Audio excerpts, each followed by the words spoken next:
Alright, so I dropped the body back down over top of the frame.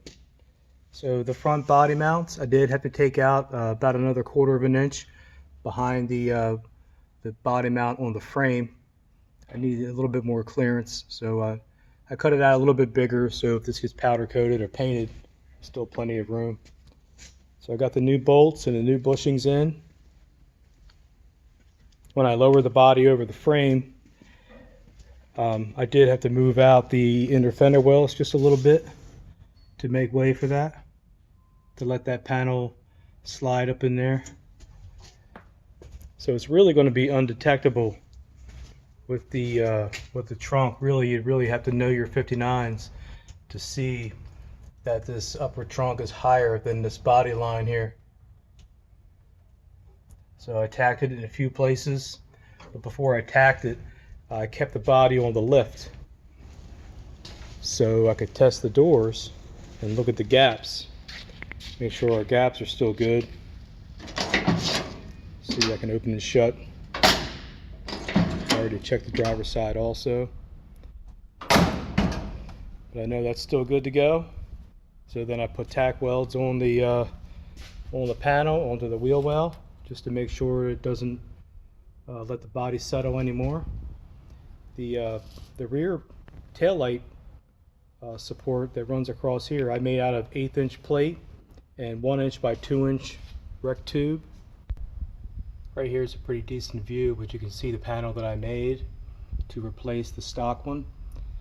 The tube that's underneath the stock version is a little more than 1 inch or 2 inches tall, but I used the 1 inch, and if for whatever reason it needed to come up, I could add a shim, but this car is going to sit low, so I don't think we'll be going upward at all unless we're in driving mode. So this is 2x1 rec tube. I drilled a 1/2 inch hole, but I put a 7/16 nut inside the tube on both ends.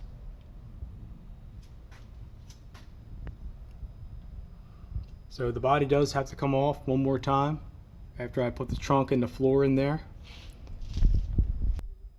So I'll be able to dress up the welds on the bends that I made on this tubing.